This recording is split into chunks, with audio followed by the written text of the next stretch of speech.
Hi, I'm your host Vasco Duarte. Welcome to the Scrum Master Toolbox podcast, where we share tips and tricks from Scrum Masters around the world.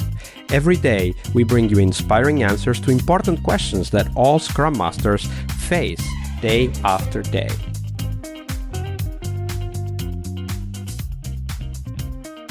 Hello, everybody. Welcome to our Team Tuesday. This week we have with us James Gifford. Hey, James. Welcome back. Oh, it's great to be here. So Tuesday is Team Tuesday, of course, and we'll talk about teams in a second. But first, James, share with us, what was the book that most inspired you as a Scrum Master?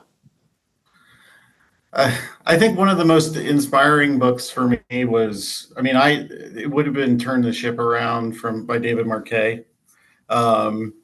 We were working on developing a leadership curriculum to help the leadership kind of take that step back from, needing to command and know everything. And the idea of moving the decision down to where the lowest level responsible, where it's better for those folks to make the decision than it is a leader who may be 50,000 feet removed from it. And that book really kind of hit home on just like different patterns for helping people achieve greatness through building leaders at all levels of the organization. And I think, every person on a development team, a Scrum Master, a product owner, they need to be able to demonstrate leadership in many facets.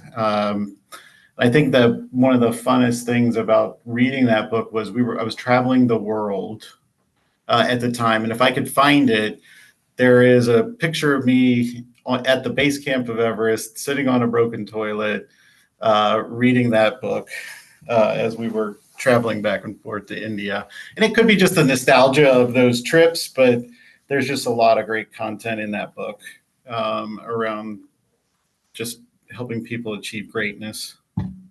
Absolutely. I love that book as well. And we do have an episode with David on the podcast. I'll link it in the show notes where he also explains that book from his perspective and the great story that the book is, because it really is about turning the ship around. And I'll let it at that, and I will not spoil the story for you guys to go and read. Right. So that was the book. Of course, this book, and especially when we think about leadership, does help us with teams.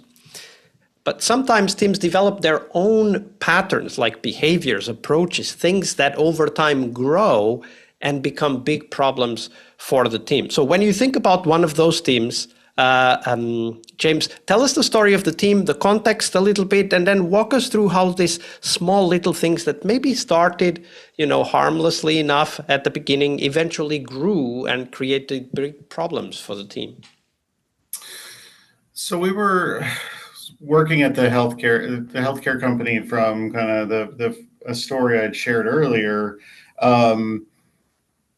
It was a company of acquisitions. And so there were 30 different sellable products.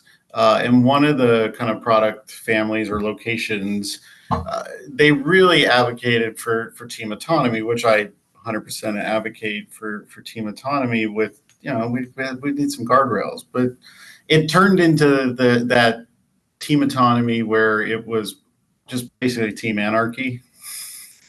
And so over the course of time, as the team, kept, pushing forward with, iterating, we'd spend a lot of time teaching them Scrum and XP practices and like test-driven development.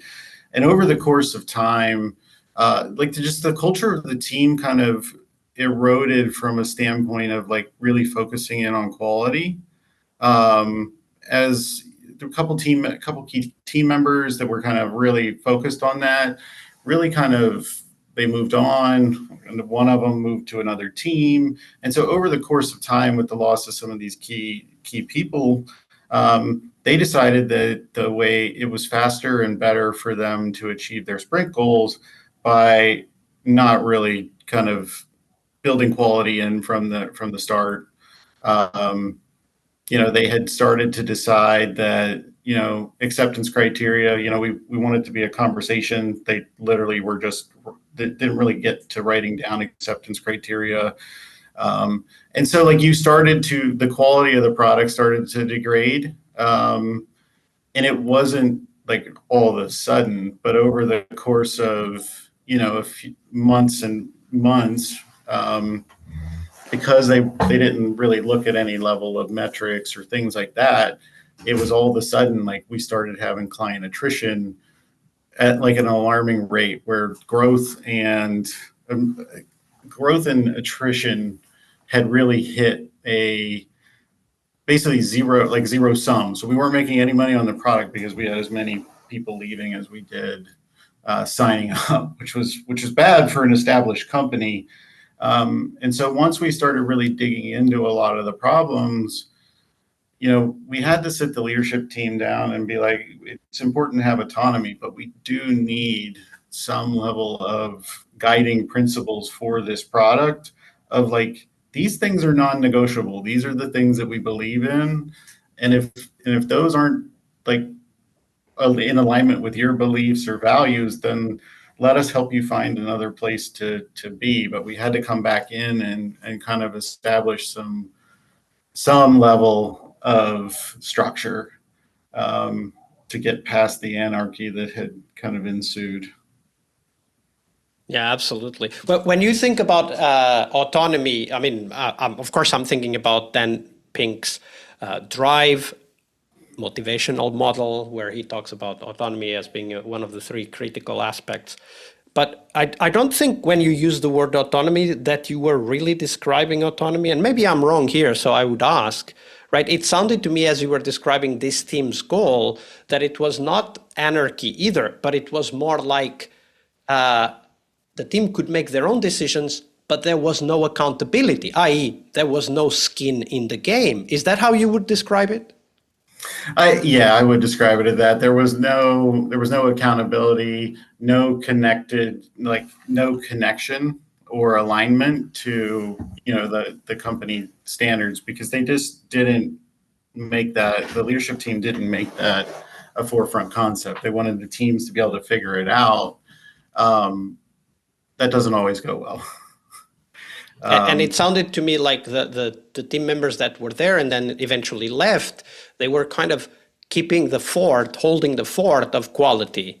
But then the other team members were maybe not so bought up or even interested in the topic of quality, and they just wanted more features or whatever the reason was, I don't know, and eventually stopped paying attention to that quality.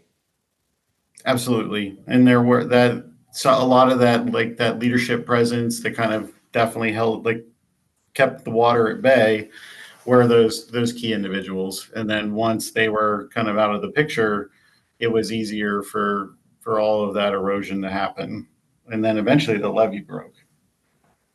Exactly, because the quality usually, or the lack of quality usually doesn't start immediately, right? If you have something that is high quality, it takes a while for it to degrade or rot, and eventually it becomes a big issue. The other part of this story that I wanted to highlight is that, at least that's what it sounds to me, that implicitly you're also saying that it is leadership's responsibility to set the constraints for that team autonomy. Is that what you meant? Yes, it is important for there to be some constraints in place, whether that might be, we sat down with some teams and we were talking about like procurement and purchasing and bringing in like new development tools. We had a contract with JetBrains that afforded us some super great pricing because of volume discounts. Well, the teams are like, well, I don't want to use that. I want to use my own tool. Well, we helped them set here is the constraint. Like, this is our this is what we're made. This is the deal we have. This is what the perceived, cost is. If you can find a way to, and your tool is, it was like 25% more expensive than the contract we had with JetBrains. Like, if you can find a way to, remove that additional 25%, then go have the tools you want. But like, that's your constraint. Like, we use these tools because for the sustainability and total cost of ownership of that product, we get the best price from this. But if you want to pick your own tools, then go show us how you're going to save us that money, so that way we're net. And that was a great approach for the team, to have the autonomy to go select their tools and then hold them accountable to coming back and maintaining that alignment to the being fiscally responsible. That we've used kind of some of those models in the past, and that wasn't the case in the previous story.